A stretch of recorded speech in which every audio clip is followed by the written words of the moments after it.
Invest now. इन दिनों NTPC green limited का आईपीओ काफ़ी ट्रेंड कर रहा है।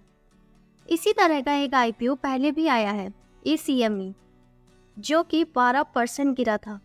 तो ये आईपीओ क्या करने वाला है, इसके लिए अप्लाई करना है या नहीं, यही सब डिस्कस करने वाले हैं हम आज के इस वीडियो में। तो चलिए शुरू करते हैं।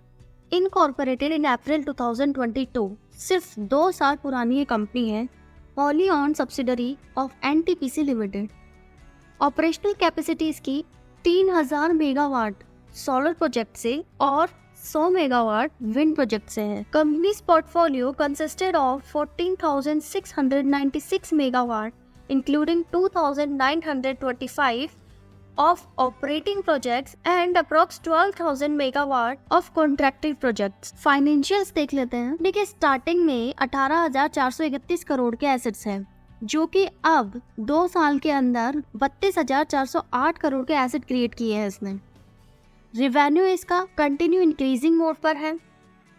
प्रॉफिट यहाँ देखिए, स्टार्टिंग में इसका रेवेन्यू 170 करोड़ का है, वहीं इसने प्रॉफिट उसी रेवेन्यू पर 171 करोड़ का किया है, यानी ऑलरेडी इसने स्टार्टिंग में ही एडवांस प्रॉफिट किया है।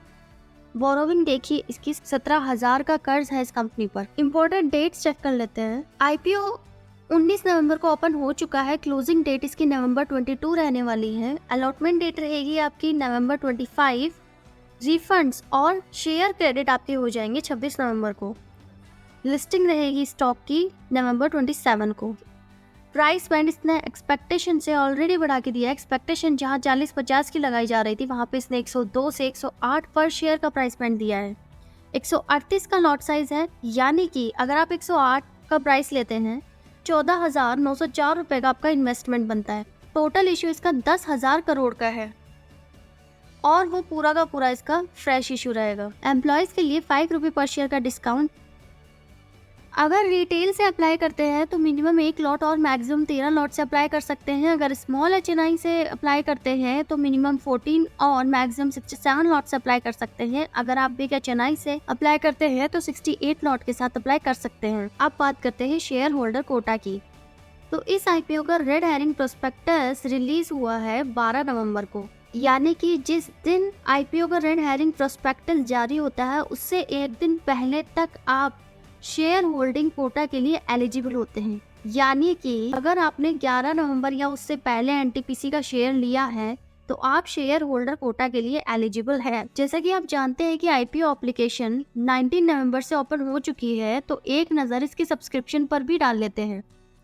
मोटा मोटा यहाँ पर हमें सिर्फ रिटेलर्स नजर आ रहे हैं जो कि जम के कूद पड़े हैं, और कहीं ना कहीं इसका रीजन शेयर होल्डर कोटा ही रहा होगा। यहाँ तक कि एम्प्लॉयज भी यहाँ कुछ खास नहीं दिख रहे हैं। तो हमने इस कंपनी के बारे में अब तक जो देखा और इंटरनेट पे जो बहुत से लोग बता रहे हैं वो ये है कि भैया कंपनी की रिवेन्यू ग्रोथ अप्रोक्स 47% का है, प्रॉफिट आफ्टर टैक्स की ग्रोथ अप्रोक्स 91% है और कंपनी की एबिटा ग्रोथ अप्रोक्स 49% है, और ये आपसे 10,000 रुपए करोड़ मांग रहे हैं, जो कि सारा का सारा फ्रेश इश्यू होने वाला है।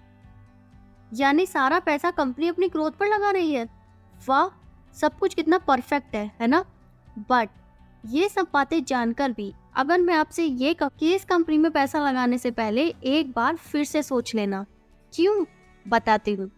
कंपनी मांग रही है आपसे 10,000 करोड़ रुपए।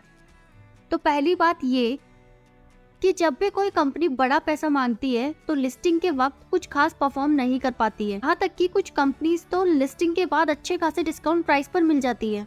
और अगर इसका ग्रे मार्केट प्रीमियम देखें तो 1 रुपए से भी कम है, यानी 108 रुपए पर ये 1 रुपए का भी प्रीमियम क्रिएट नहीं कर पाई। हमने ये तो देख लिया कि सारा पैसा फ्रेश इश्यू में जा रहा है, यानी कंपनी खुद पर खर्च करेगी। बट कहाँ? सबसे पहले वो अपनी उधार चुकाएगी, वो भी 75% ऑफ फ्रेश इशू। ऐसा भी नहीं है कि कंपनी की नेगेटिव्स ही है, कंपनी की पॉजिटिव्स भी बहुत है। बस बात ये है कि अगर आप आईपीओ पर पैसा लगा रहे हैं तो बहुत सोच समझ कर लगाइएगा। अगर हम आईपीओ पे पैसा लगा रहे हैं तो हमें 2, 3, 4 या 5% के प्रॉफिट से मतलब नहीं है। इतना प्रॉफिट तो कोई भी स्टॉक नॉर्मल डेज में भी दे देता है, बट आईपीओ में अगर पैसा लगा रहे हैं तो हमारी एक्सपेक्टेशंस रहती है कि 20, 30, 40, 50 या 100% के रिटर्न्स हो। टाइम बहुत है आपके पास एनालाइज करने के लिए 22 नवंबर तक का। तो आप 22 नवंबर को ये चेक कर लेना कि QIB कैटेगरी में सब्सक्रिप्शन कितना है, क्योंकि सबसे ज्यादा पैसा ये QIB से ही ले रही है। तो अगर वहाँ सब्सक्रिप्शन अच्छा दिखता है और ओवरऑल IPO ठीक लगता है तो आप IPO के लिए अप्लाई कर देना। और ये इसका सबसे बड़ा प्लस पॉइंट है कि आने वाले टाइम पर ग्रीन एनर्जी का सेक्टर अच्छा खासा ग्रो कर सकता है। बाकी आपको ये IPO अप्लाई करना है या नहीं, it's all up to you. IPO related जानकारी हमने दे दी है। अगर ये वीडियो हेल्पफुल रहा हो तो share with your friends and don't forget to subscribe the channel.